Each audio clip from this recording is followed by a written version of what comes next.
All right. I needed the walking microphone. It's just what I do. I think better when I walk. So anyway, thanks for joining us. As Rick has mentioned, we're going to be talking about traditional creation and AI. Just an intro about us. As Rick mentioned, I am an illustrator predominantly in the publishing and the numismatic field. Numismatic is a fancy term for coin art. And I was trained in oils, and then I went to digital, and then I went back to oils, and then I went back to digital. And now I kind of mix everything together, and I also work in graphite, and I also work in watercolor. So I kind of embrace a lot of different mediums, and that's important as we go through and talk about the slideshow, because I think it's important to realize where both of us are coming from. I don't know where the camera cuts on. Well, that might be good to know if we don't want to be on camera the whole time for sneaking off. Yeah, like Rick said, I was trained before there was digital. I was trained without computers completely. So I told my students today, if computers and the internet disappeared tomorrow, it would not break my heart. So, and I said that sort of as an apology because I'm forcing them to get involved with AI in their assignments. So they kind of grumble a little, but hello, welcome to the world, adapt or die. So we broke this presentation down into 3 questions. How can we draw insights from the past to predict the future of art? What are the benefits of teaching traditional skills in the age of AI? And how do we as educators impart both traditional making and AI? So we're actually going to start with how can we draw insights from the past to predict the future of art? And I want to talk a little bit about pivoting and counter movements. One thing you're going to hear from both Matt and I is how we've pivoted in the industry. How many of you are familiar with William Morris by chance? Just a raise of hands. Okay, so some of you are, some of you are not. So let me give you a quick history lesson. William Morris was a poet, and he was an artist. He was a textile designer, and he was at the heart of the arts and crafts movement. So the arts and crafts movement, let me move forward here, took place in the late 1800s, early 1900s, and was the original anti-industrial event, and they bucked against the Industrial Revolution. So the Industrial Revolution, if you are unfamiliar with it, was a time where manufacturing became humongous. So everybody could actually buy a book, that one book that was manufactured and produced, to the hundreds, thousands, and millions. Before that didn't happen. So it was a major time in the history for massive production and massive technology at the time. However, what that did was that got some of the people a little on edge. And the reason being is because it was a massive change in their lifestyle. So there was a lot of issues with the workforce, how people were working in the factories. There was a lot of issue with the use of technology and the use of mechanics. There was a lot of issue with environmental impacts of these factories as well. So with the arts and crafts movement, it was a bunch of people that got together, and the response was against the artistic, moral, and social values and products of the Industrial Revolution. So they favored the return of handcrafted work and natural elements. So if you do a dive into the arts and crafts movement and you take a look at some of the work that was created then, the majority of what you're going to find is a whole lot of natural elements, a whole lot of nods to what's around us and what's in the world. And just as another tidbit, a lot of people in the arts and crafts movement, their whole point of living was to only use what was absolutely necessary or what they found incredibly beautiful. So a lot of their houses were meager because they only kept belongings in there that fell into that category. So this comes down to numerous things that happened in our not so distant history. That was at the turn of the century. And then we have been through, as artists, a lot of different situations in the industry that have forced us to reevaluate where we are, reevaluate how to make a living, essentially. So Matt brought up, the whole, I'd be happy Nothing was there again. We just went back to traditional. So even like when we talk about Photoshop, the introduction to Photoshop was a massive change in the industry. Many illustrators were, and I'm speaking from an illustration standpoint mostly, but many illustrators were immediately thrown into having to learn digital in order to survive or to go into the gallery scene, one or the other. So I'm going to touch a little bit on the publishing time of publishing in 2008, 2009. Some of you may remember 2008 because there was a little thing called the recession going on back then. And what also was going on in publishing was the mass fear from both publishing companies, authors, and illustrators because of ebooks and Kindles. So all of a sudden, a massive amount of business that was done by printing books and by selling books came to a screeching halt. So there were many conferences at the time. I remember the president of the Society of Illustrators at the time said he went to a conference and basically advisors and consultants stood up in front of hundreds and hundreds of authors, illustrators, and publishers and flat out said, publishing is dead. That is it. That was a blanket statement. And what happened from that was really interesting. So many publishing companies did merge or did shutter, and there was a massive amount of shift in the industry. However, Tor Publishing, if you're familiar with them, they are predominantly sci-fi fantasy. They said, wait a minute, something's going on here, and I think we can do something about this. So we're going to continue to print books on a smaller scale, and then we are also going to introduce an online component. And that online component, what it did was it offered new authors and it offered new illustrators the ability to work and get paid, and it actually gave them more jobs than before. And the reason being was because there were so many short stories that could be published online without any kind of manufacturing issues, without any timeline that was dependent on a third party. It was literally, here's the story, we're going to publish it. Here's a piece of artwork, we're going to publish it. It's out there, right? It's available. And then more people wanted to get published, and more people wanted to get their illustrations on these short stories. And then what happened was these authors who were new became really sought out. And then the publishers knew who they were going to spend time and money on. They knew what was going to be a successful print book. So then they actually tested the waters, and then it became a happy situation for everybody. So under Tor.com, I do have the Reactor logo as well. Tor.com recently just changed their name to Reactor, which is why I have it there. So if you're interested in looking it up, you can do so. In addition to the online component, what also happened was the need and the want from the collector's market for illustrated classic books became ravenous. So a lot of illustrators were not only getting hired for their online components and book covers, but they were also getting hired to do the interior of some classic books. So when you think back to Scribner's Classics, that was back in the wee days of yore, the idea was to have these color panels inside books. So they're novels, but they also have interior illustrations. And that has gone to the wayside for many things, unless you're talking, of course, about children's book illustration and graphic novels. But this movement actually brought this back, right? So it actually became a really wonderful opportunity for collectors to buy some classic books and have it in their collection.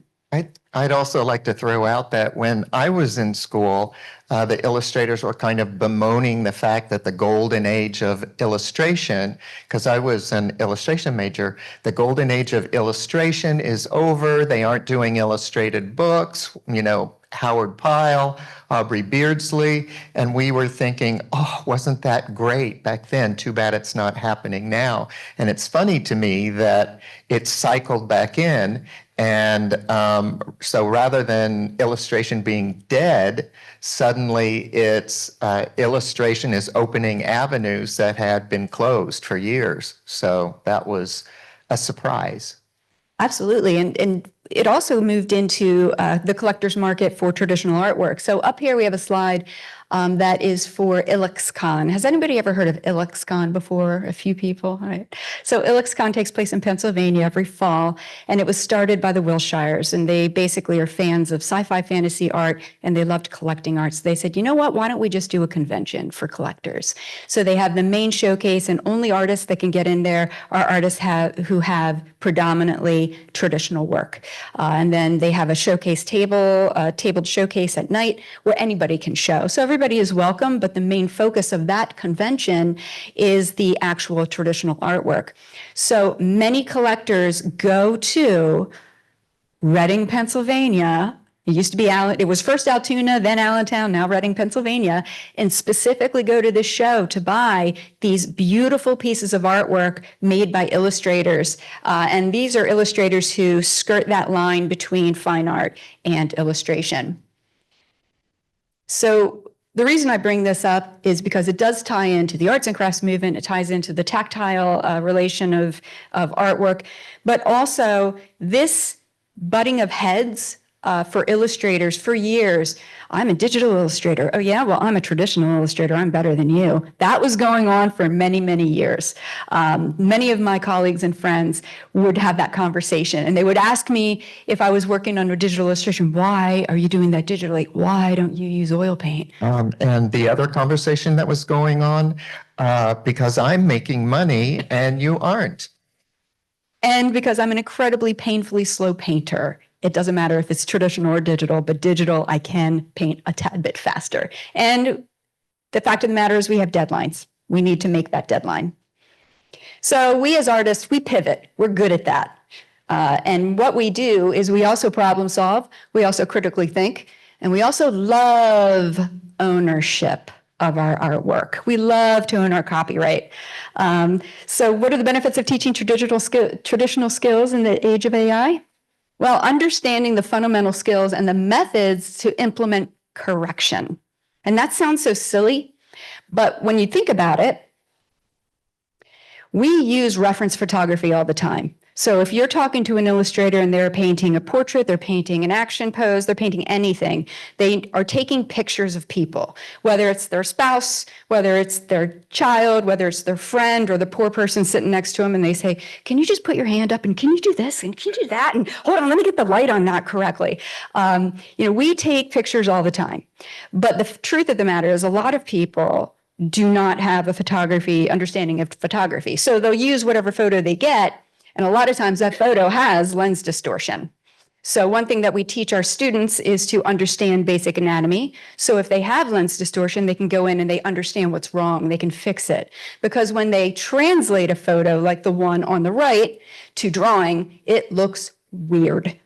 But if they understand the skull, the musculature system, how skin lies on top of the fatty deposits, then they can easily go in and correct that.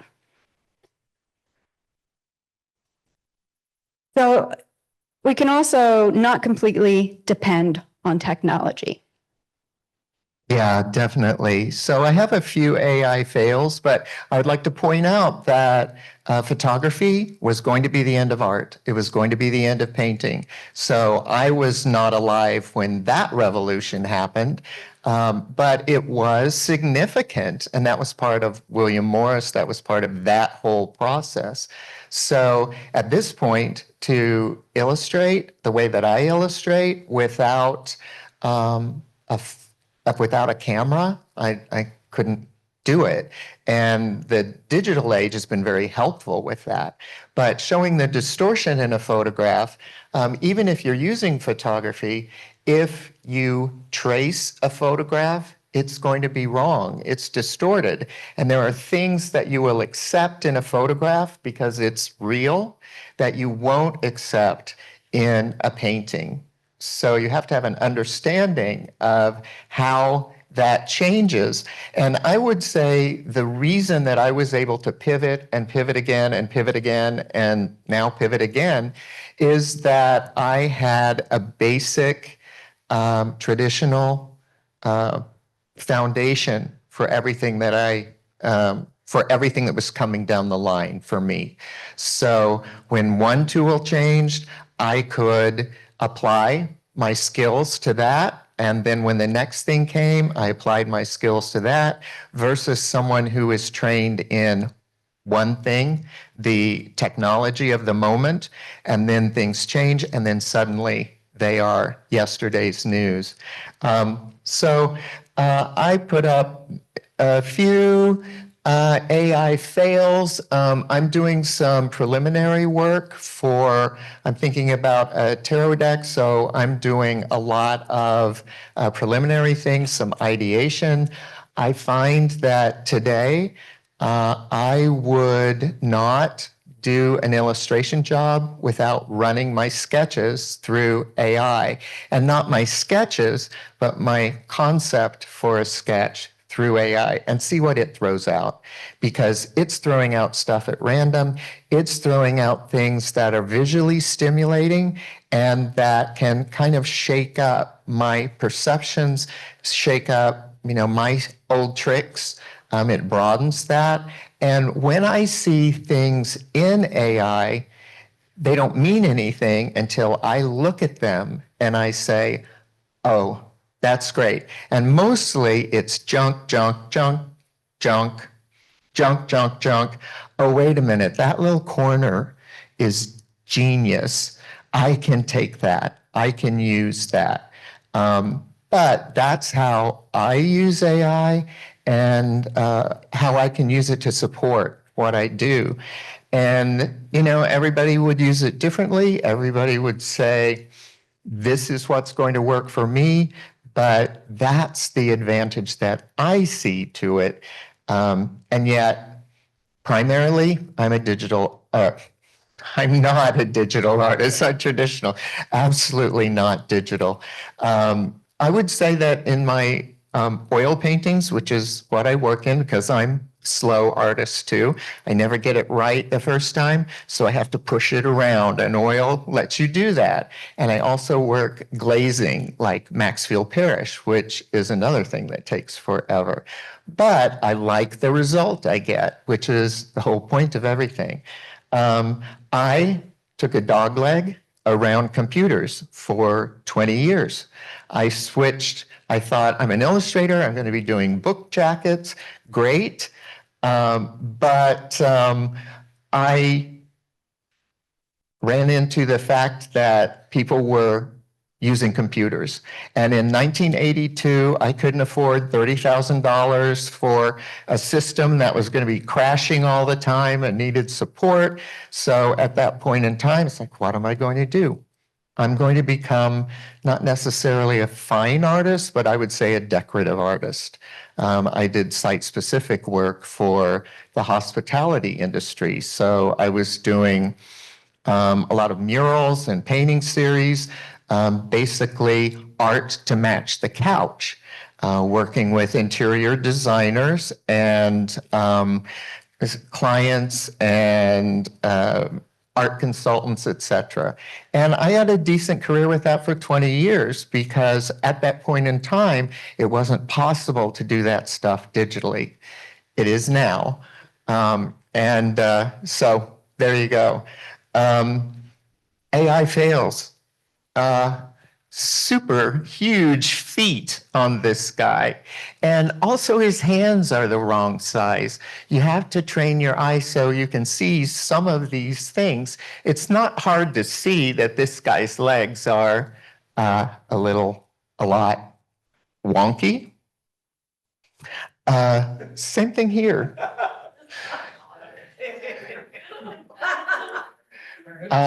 Yeah, he's got 2 right feet. Talk about, he wouldn't be a very good dancer. The proportion of his legs to his body are strange. Yeah, what is that? His little baby in his lap? That's sort of spooky. So, and these were done with the most recent version of Midjourney. So they're only, a few weeks old. So it's not like, oh, this was at the beginning of it and they hadn't worked out the bugs. The bugs are still there. So another one, looks pretty the first time you look at it, but someone has their foot on backwards, and someone has a bizarre foot, and they also have two heads, and they can't decide if they're facing forward or back. So this is an example of a lot of what you get. And yet I look at this and I think, all right, the faces in AI are pretty much expressionless.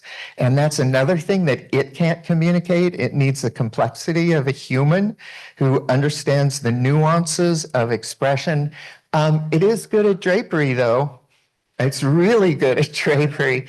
And there's a variety of faces. All these women in this series that I did look like sisters, kind of, because I'm not changing the prompts. I'm doing variations on this image because I kind of liked it, sort of.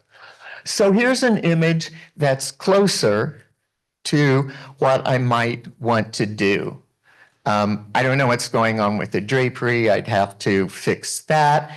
But this is, I would say, worse than those earlier examples. Why? Because the things that are wrong with this are not immediately obvious. And I've done a couple of rough overdraws to show you what I'm talking about and how this image fails. And if you don't know basic anatomy, you can be fooled. So this is the structure of this woman. I've traced over it. There you go. That's a rough skeleton. And if you look at the skeleton without all the fancy gewgaws, she would be falling back off of that mountain. Look how tiny her hand is. Her feet the same way. They're a little bit too tiny. Her legs are of two different lengths. All AI knows is, okay, feet should be hanging out from underneath the dress, so it just pasted them on. And I have to say, students do the same thing, you know, but that's the benefit of a traditional education, is that you realize those parts of the body have to connect, and they have to connect accurately. And the way that you figure out how to make them accurately connect is you study. So here's my correction. If I were to use this image in AI, these are the changes that I would make just immediately looking at it. And maybe I would, at this point, hire a model to do something reasonably like this. But you can see pelvis in the same place, the hand I landed in the same place, but everything else in between has to be changed in order to correct the anatomy, to correct the balance. And so there you go. Yeah, it's funny, but like I said, that last image is more dangerous and more quicksand than the earlier ones, because it's subtle and it can fool people into saying, oh, this is great. Yeah, let's do this. And that would be bad. In the publishing industry, the biggest critics are the fan base of the authors. I remember there was one in particular cover, and the illustrator just used a photo shoot that they were, that they had done, but the woman was wearing these extremely long, skinny heels, like high heels, and she was supposed to be this warrior, right? And they just tore the artist apart online. There is no way that she would wear those. There's no way she could do what she does in the story wearing those ridiculous shoes. So that is something that's not even given. That's something that has been, photographed. So, right, you have to keep all these balls going when you're doing an illustration. You have to hit on all these points. And if you turn it over to AI, I can't tell you how much Midjourney likes high heels on women. And I ask it for bare feet, and I got all sorts of pumps. I got all sorts of feet with heels growing out of them, like stiletto heels, because it wants to give you that. And that's not helpful. But, maybe little bits are. So we also want to talk a little bit about emotional connections. So AI does lack the emotional intelligence and ability to understand human emotions and motivations. And the one thing about teaching our students how to give an idea and give and set up a mood and set up emotion for the audience that is looking at the work is massively important, because there's a lot of things that are subtle that people don't pick up on.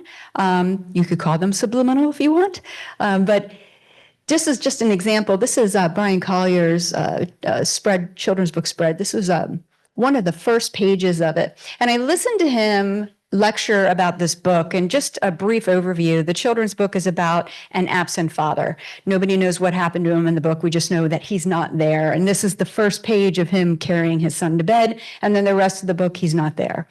So as he said he was setting up the room, he wanted to put something in there that was subtle, that told a lot, that gave everybody a little inclination of what was happening. So the elephants in the back are definitely tertiary elements. You don't really think about them. But he said he deliberately thought of the term elephant in the room because the father is gone and nobody's talking about it throughout the whole book. So he decided to put little elephants in the background just to kind of establish that moment from the first page. That's something that, unless we are plugging into AI, elephant in the room, child, being carried by father to bed, bedroom, blue, whatever prompts you want to add, you need to at least think of that. You need to at least conceptually come up with an idea that may push that image beyond what it normally could be.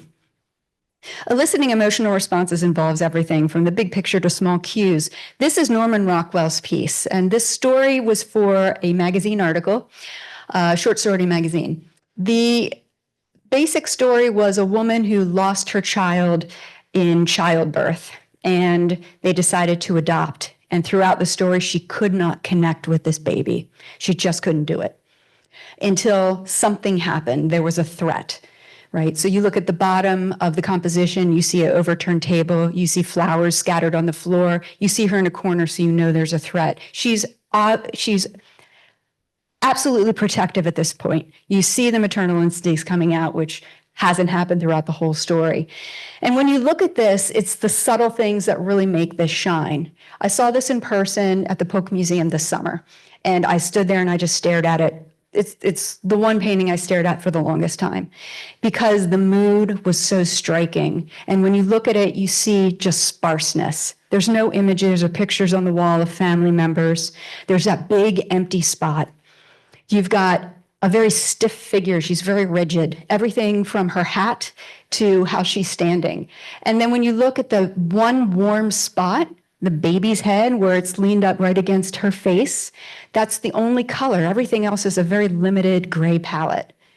And then, in addition, when you think about the staircase, why is that staircase pushed over to the left-hand side? Why is that staircase rising above? Well, because it's rising above the situation, right?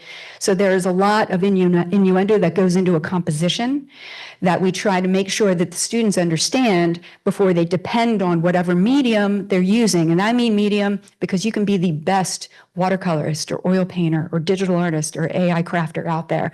But if you don't know the basics of how to tell a story narratively and visually, then none of these tools mean anything. I'm going to move on to ownership of work. Did you want to add anything about the emotional response? Just that I had never seen that illustration before, and it's my favorite. Norman Rockwell is one of my favorite images, period. I look at that and instantly you had an emotional response. I didn't look at that illustration and say, oh, look at the painting technique. He's a really good artist.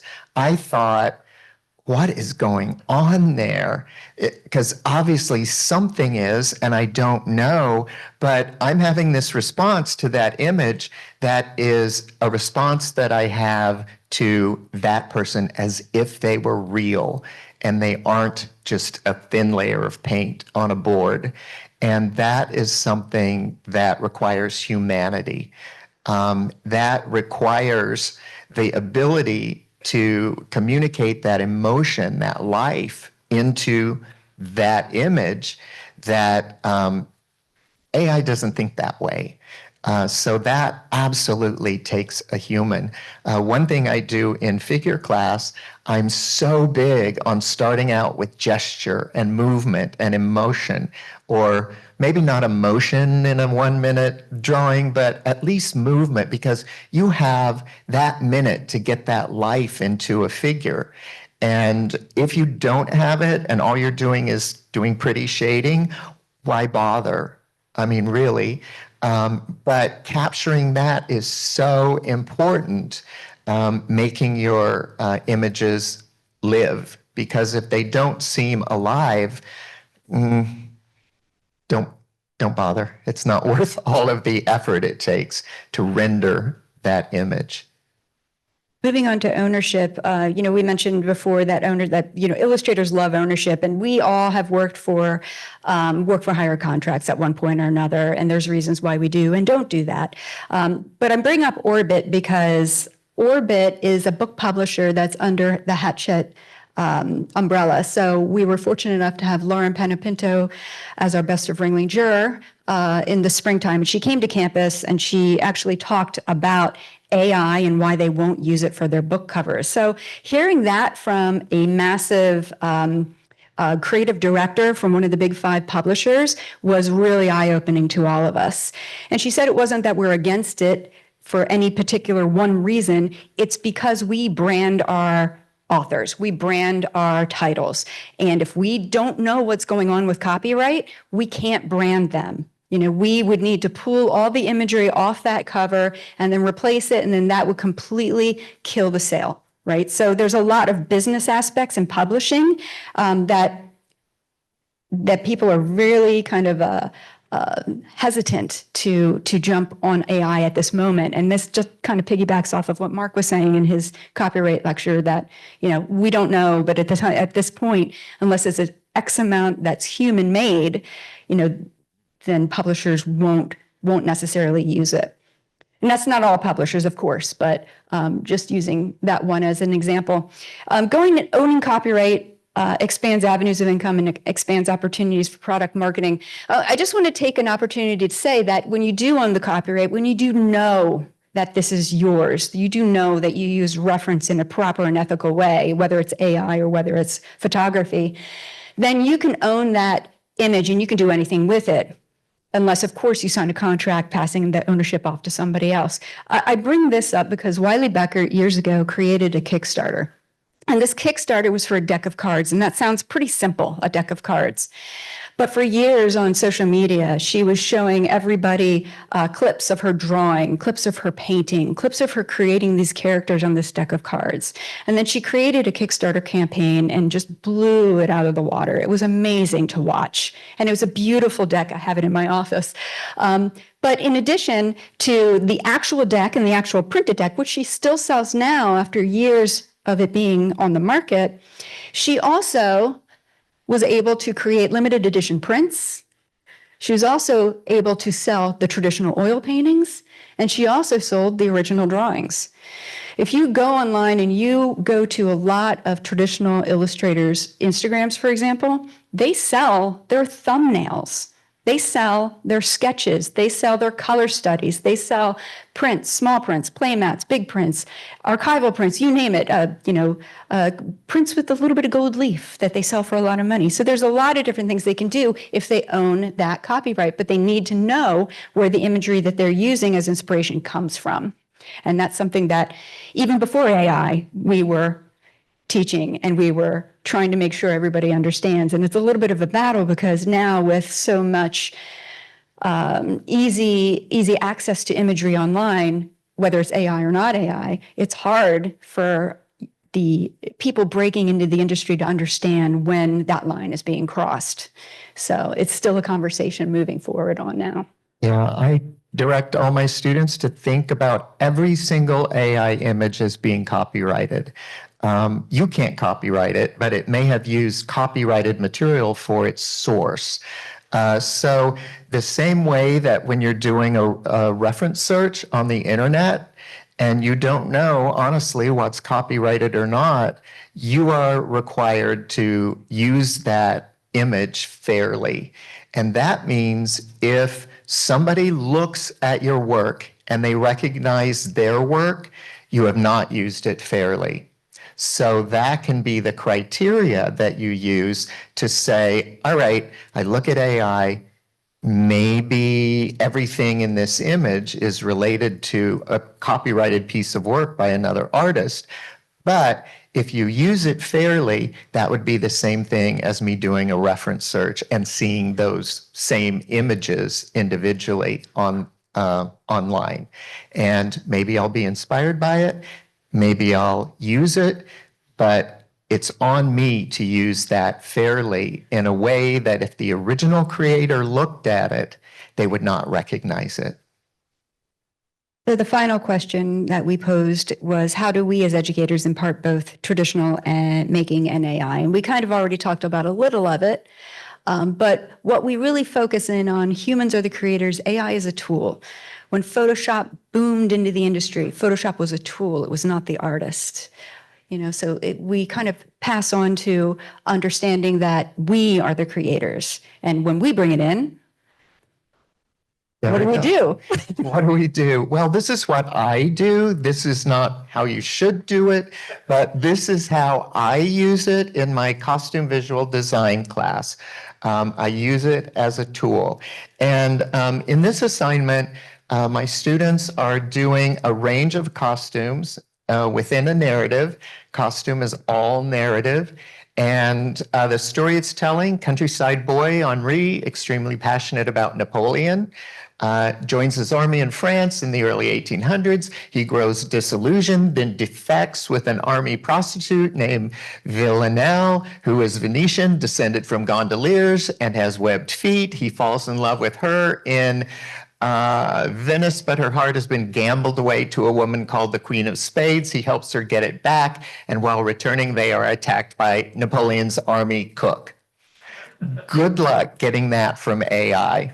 There's a lot of balls in play juggled in this assignment, and it's the point of it was to take a historical element, combine that with a fantasy element.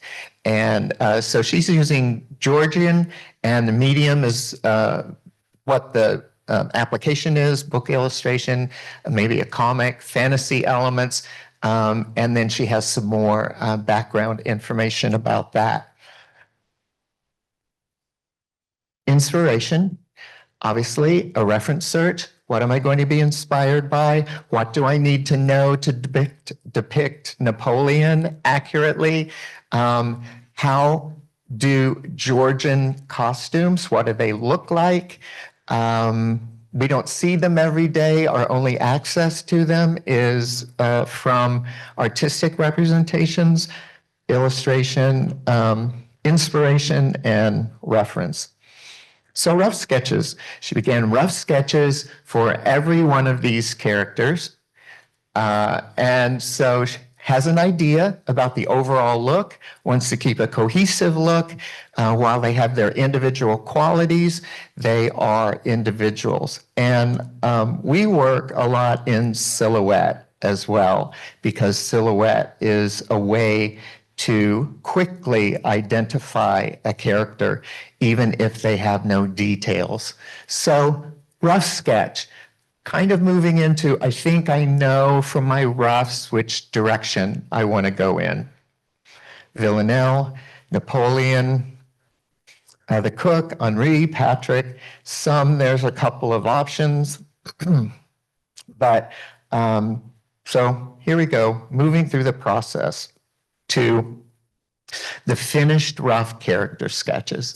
So she has landed on pretty much, this is what I think I want to do. These are the images that I think communicate my characters and a basic costume for each. So developing it further, silhouette, the details, swatches, supporting reference, designing little bits and pieces, still playing with elements of the costume, but just moving through a process where it's going to be polished. So AI. Knows what she's doing, knows what she wants, knows where she's going. Let me put this stuff and run it through AI. Here's the prompts. Fashion runway, Alexander McQueen. I put Alexander McQueen in everything, no matter what I'm looking for.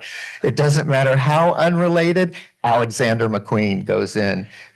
Do I get Alexander McQueen? No, I don't. But it adds, there's something about that proportion or that freak factor. I don't know what it is, but I love it. So it goes in everything.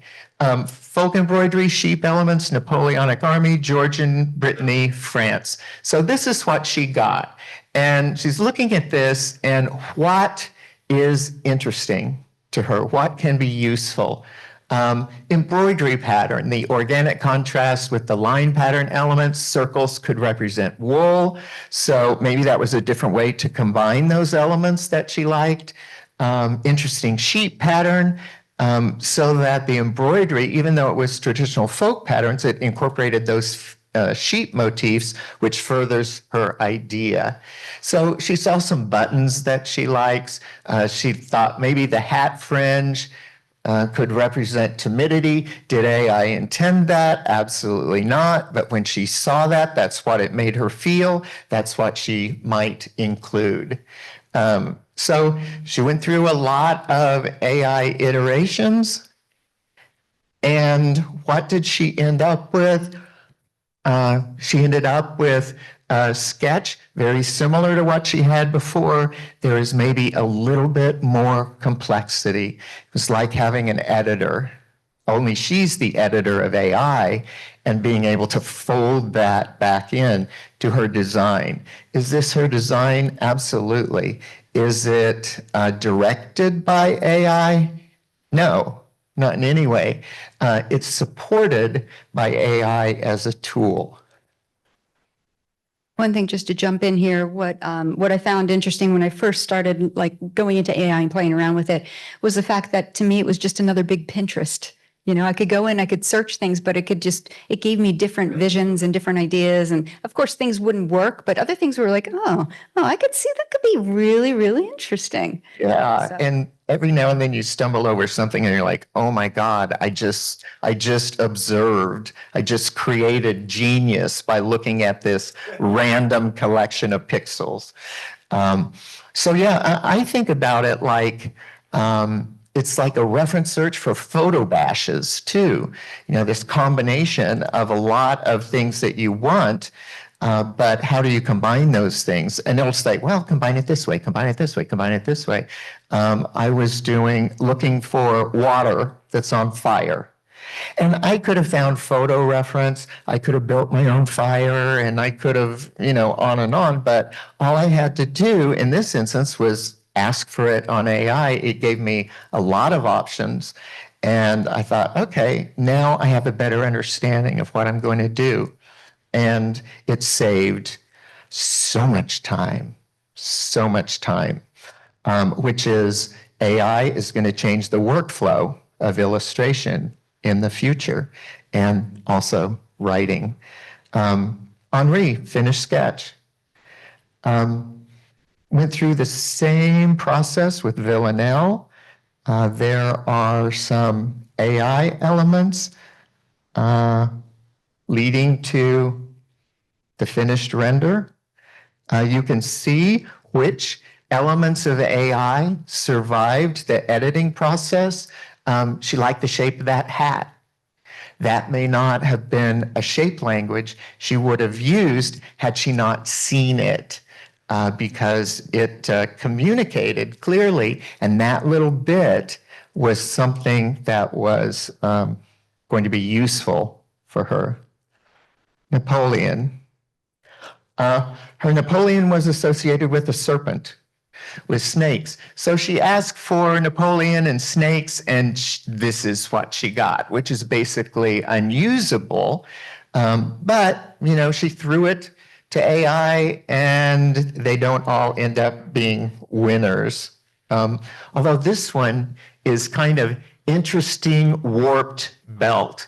because it's two serpents wrapping around, and then the trim on the front of the coat is a snake.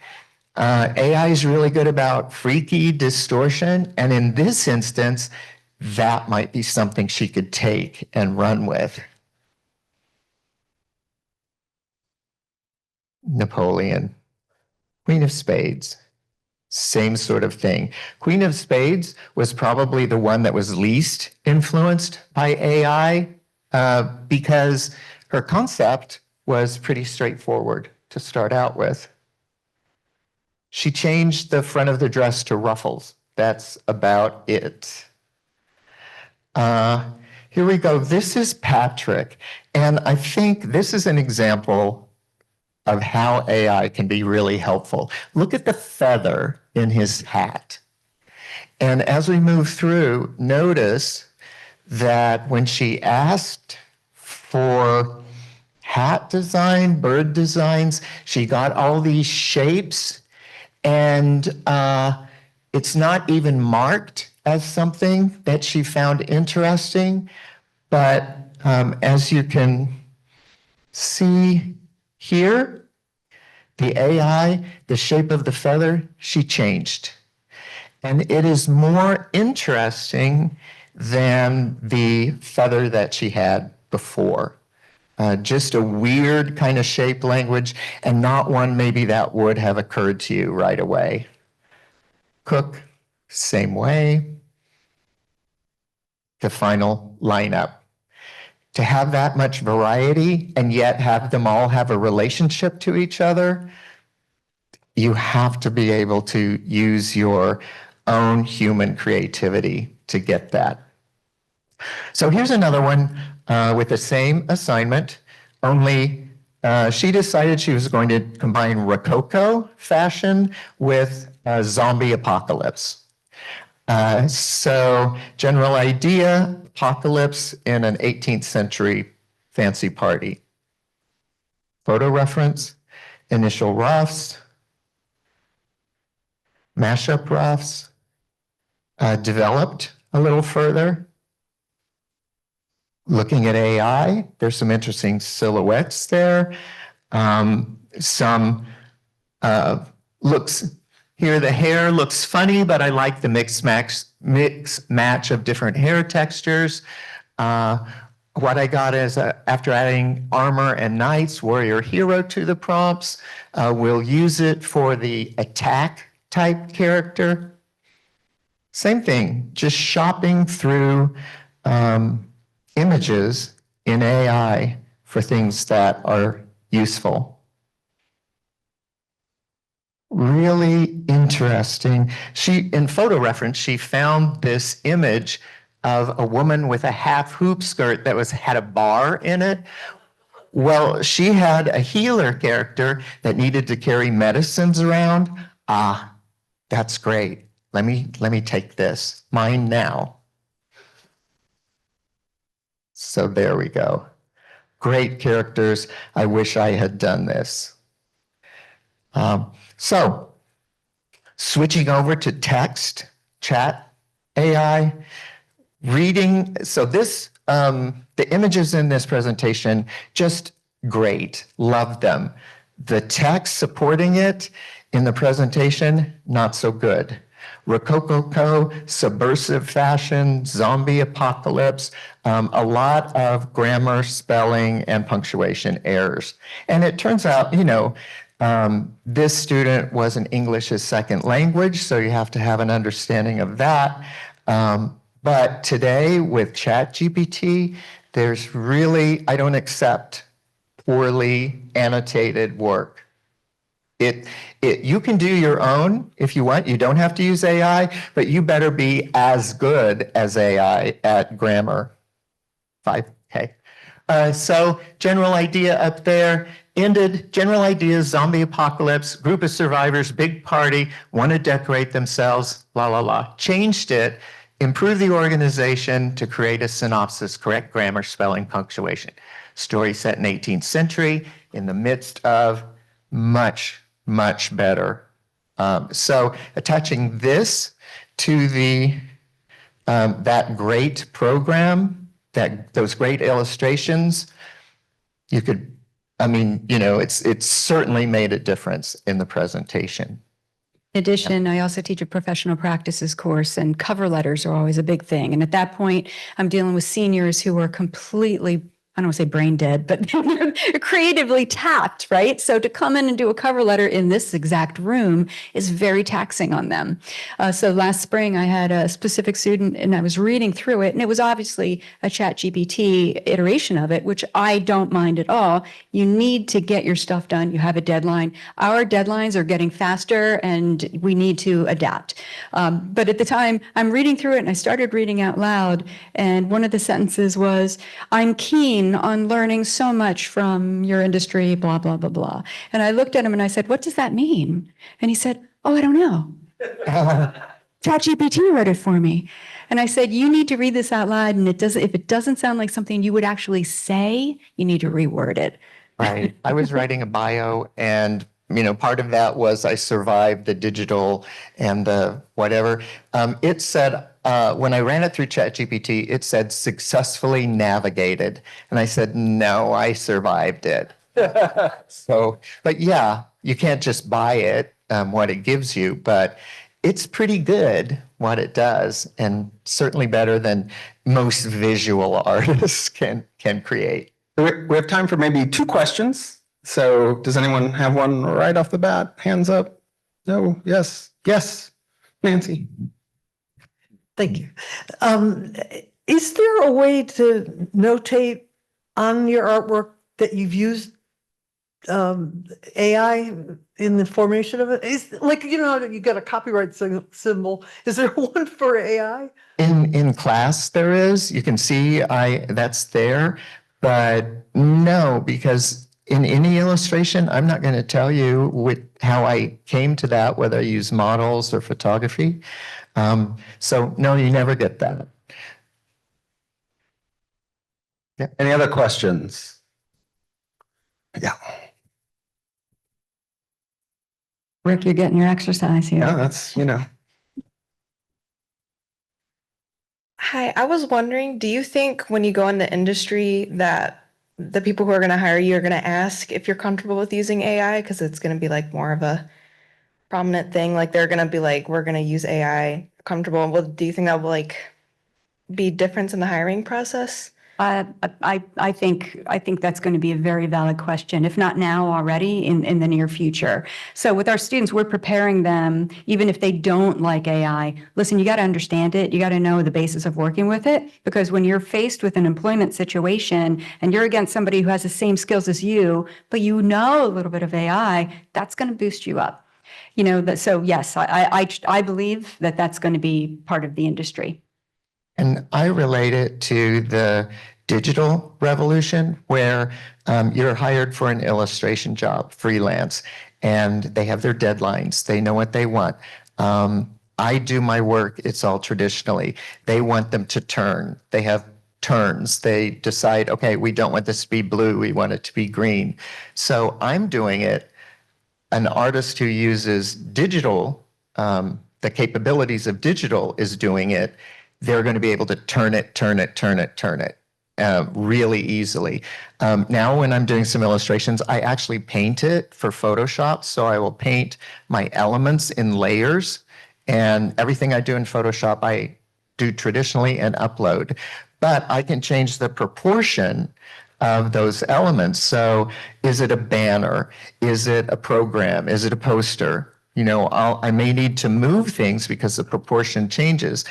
If I only worked traditionally, couldn't do that. And the art director, a lot of times, as long as you're working fairly, nobody asks me, do you use Photoshop? We don't have that conversation. They just want what they want when they want it. And yeah, it's a tool. When it comes to freelancing, the art directors that I've talked to, every single art director I've ever talked to is, I don't care how you do it. I don't care what you use, as long as I get it on time and it's what I need. So now with AI, it's a different conversation, but in general, no, that's what it's about.